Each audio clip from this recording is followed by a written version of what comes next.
Well, as in Spain, well, I recognize the fact that unless you beat fascism, stop them there, it's going to spread. Got to defeat fascism and fought like hell and so on and so forth. It was all about action. It wasn't about, like, you know, what am I going to remember this with? No. Yeah. Anne Chamberlain is an artist searching for inspiration in the memories of others. Brigades were in about every single action. We were just a military fighting force. We were the Washington Battalion. He was the Lincoln Battalion. What were you wearing? Anne is designing an ambitious new public art project, a monument to the Abraham Lincoln Brigade, Americans who fought fascism in the Spanish Civil War early in the 20th century. I have another question about the memories of the war that have to do with the songs. How do you remember those songs? Maybe if you can remember what they were like when you were there at the time. I get tears in my eyes. When I hear some of these songs, it comes up. After all these years, imagine that. I was thinking maybe we could go and listen to some of the songs. Oh. Would that be good? I think that if I went and researched things out of a book, it would be more of a graphic design project where I'd pick a bunch of images and overlay quotes on them, and we could be done a long time ago. But to do this kind of research begins to embed another layer of meaning and emotional content in it that to me is really valuable and gives it so much more resonance and power. That's the Germans. Chamberlain's work is almost always deeply concerned with identity and memory. When she weaves or recollections into an environment, it's almost as if she's giving the people who are going to use that environment a way to remember who they are. This is a maquette of the Abraham Lincoln Brigade segment of what the larger wall is going to look like. Each one of these is a 2-foot by 2-foot square tile of onyx with an image embedded on it. And this is a sample that we've developed with the image on it. What we wanted was to get this kind of sense of kind of a ghost-like image and the kind of sense of that kind of shadow within the stone. And this is sort of the way that we've embedded the stone with the image.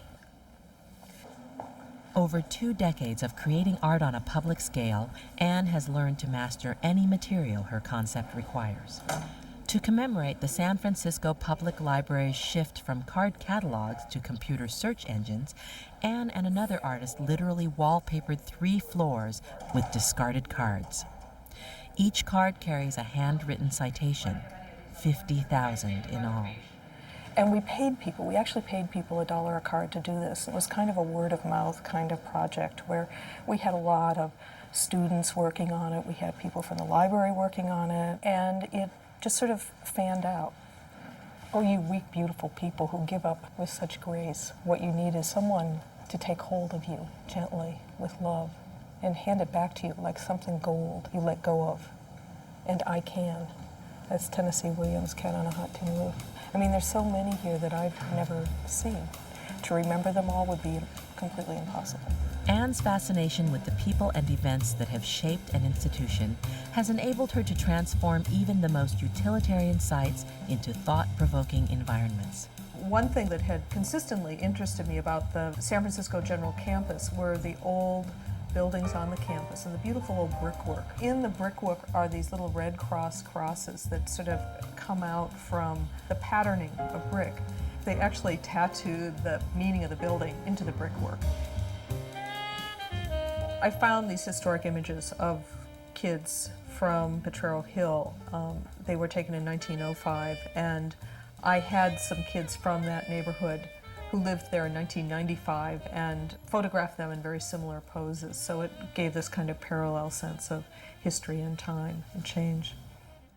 What she does is create evidence in the environment that the public is important by including their images, their thoughts, something from them. It gives a little bit of the power to them, symbolically. This is the California Supreme Court State Building. And interestingly, before I did this project, I probably walked by this building thousands of times and never knew what it was. And I think that it says something about the invisibility of a lot of governmental processes. I think there's a kind of haunted quality about this room. I really want people to have a sense of the kind of presence of the past when they come through here.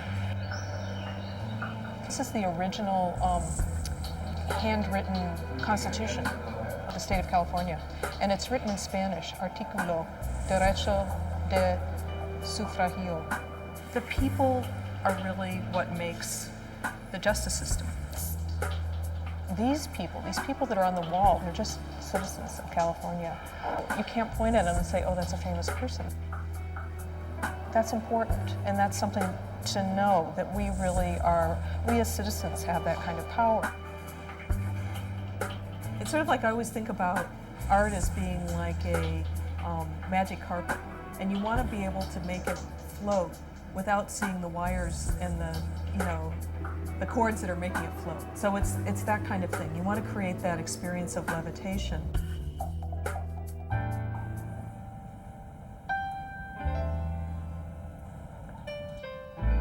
That one's a nice one. In the love of friends, I walk straight and true, eyes bright. This is forever. I love this poem by Kabir. Keep company with the good, they drive away disease, but the vile ones and the fools drive you crazy night and day. So keep company with good people. That'll keep you healthy too.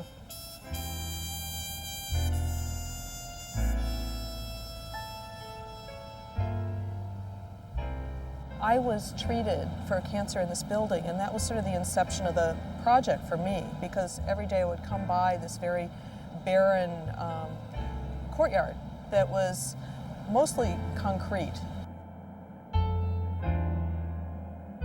Over the course of 5 years, Anne and dozens of volunteers transformed a barren courtyard into a lush garden. There's this tremendous need for people in a traumatic situation to sort of tell their story. And essentially it began in the garden as people just being able to be there gardening and talk to each other. And it was sort of like how to then give that some kind of concrete form. And so I think in a way we almost took the garden out of the garden into the hallway. Well, I think you can see it on this one really clearly, that these were actually physically pressed into the tiles, leaf at a time, and each blossom and stem. And so there's this kind of sense of touch about the tiles. It's really wonderful that you can walk along the wall and, like here's rosemary, and you can sort of feel the impression that that plant made. There's a lot of people here at Laguna Honda use these. Your legs have a tendency to get cold. People kind of eye each other, It's kind of a competitive thing. Maybe I got a nicer, my Afghan's nicer than yours, And where did you get yours? Hey, how are you? Anne is working with long-term resident Bob Neal on the design of a project that will be part of Laguna Honda's long-awaited renovation. I'm going to give you a color wheel, and what I want you to do is to choose the number of the color, because each one of these have a number attached to them. For swimming, what would be the color that would... I associate with swimming? Yeah. 814. 814. And what about for bus rides? Bus rides. 375. Well, you are so quick. Where's 375? Right there. Just as an artist in the studio might get an idea from their paint, when it moved a certain way, I think Chamberlain really develops her work through gathering these interactions with people. That there's a creative process which begins and which flows from her, but then begins to incorporate the creativity of other people. That's very special. Mary, can I take a picture of one of them on your lap as well? Uh-huh. The idea would be to take photographs of these Afghans as they're used, on someone's lap or on their bed, or, when they're taking a nap or something. And so you might see a hand or a foot, but you would see them as sort of a used, an object that was being used, a blanket that was being used by someone. And then those would be in a light box. So what you would see is they'd be illuminated, and you come down the hallway and you go, oh, there's my Afghan. And then you know that that's where you live, that's your... Yeah, that's where I'm supposed to be, exactly. Making work that goes in public space is an interesting process for me, because I know that the work, once it's there, has an audience and has a life of its own, beyond me and what I'm thinking it should be or my intentions. It has a life. And I'm not worried about, it being stuck in my closet and, how am I going to get it out there in the world? It just is there in the world. And it is offering satisfaction and hopefully enriching people's lives.